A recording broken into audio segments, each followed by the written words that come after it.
Conclusive research design, meaning conclusive research design is used to provide definite, clear and reliable answers to researcher problems. It helps the researchers in decision making and testing hypothesis. আৰু কনক্লুসিভটো কি এইটো হৈছে এটা ফুল research বা ফুল activities বা এটা final activity বা final result যিটো আমাক কি দিয়ে ডিফাইনাইট ক্লিয়াৰ আৰু ৰিলায়েবল এনসাৰ্ছ দিয়ে মানে প্ৰব্লেমটো আচলতে কিহৰ কাৰণে হৈছিল বা ৰিজন কি কজ কি এফেক্ট কি ইত্যাদি আমাক ফাইনাল এটা ৰিজাল্ট দিয়ে ফাইনাল এটা কনক্লুজন দিয়ে আমি যাৰ সহায়ত কি কৰিব পাৰিম ৰিসাৰ্চাৰ্ছে ডিচিশ্যন ল'ব পাৰিব যে কি কৰিব লাগিব বা কি কৰিলে আমি প্ৰব্লেমটো সলভ কৰিব পাৰিম আৰু কি কৰিব পাৰিম টেষ্টিং হাইপোথেচিছ আমি আগত যিটো হাইপোথেচিছ বনাইছিলোঁ যে প্ৰাইচটো আমাৰ সেলছ কিয় ডিক্ৰিজ হৈছে এডভাৰটাইজমেণ্ট কম হোৱাৰ কাৰণে এতিয়া যেতিয়া আমি ফাইনেল ৰিজাল্টছটো পাম তাত আমি হয়তো এনেকুৱা পাম যে আমাৰ প্ৰাইচটো কিহৰ কাৰণে সেলছটো কিহৰ কাৰণে ডিক্ৰিজ হৈছে আমাৰ প্ৰাইজৰ কাৰণে প্ৰাইচ ইনক্ৰিজ কৰাৰ কাৰণে চ' আমাৰ হাইপোথেচিছটো কি আছিল ৰং আছিল আমি হাইপোথেচিছ বনাইছিলোঁ কি যে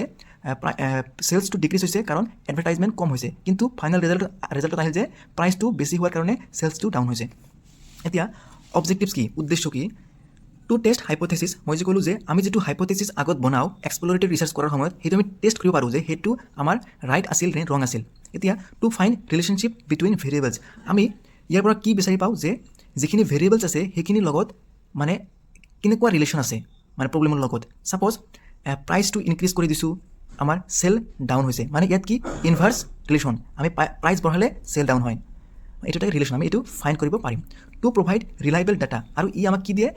ৰিলায়েবল ডেটা দিয়ে to help in decision making আমি এই কনক্লুজনৰ পৰা বা কনক্লুচিভ ৰিচাৰ্চৰ পৰা আমি কি কৰিব পাৰিম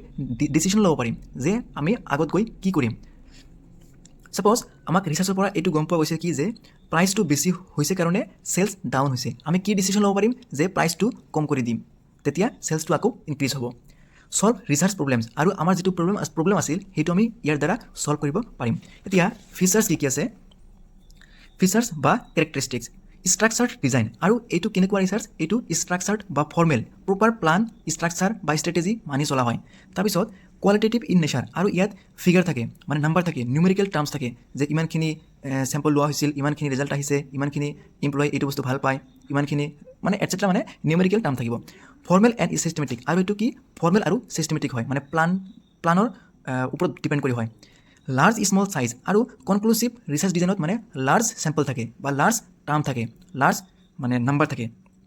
এতিয়া প্ৰভাইডছ ফাইনেল ৰিজাল্টছ আৰু ই আমাক কি দিয়ে ফাইনেল এটা ৰিজাল্ট দিয়ে বা কনক্লুজন দিয়ে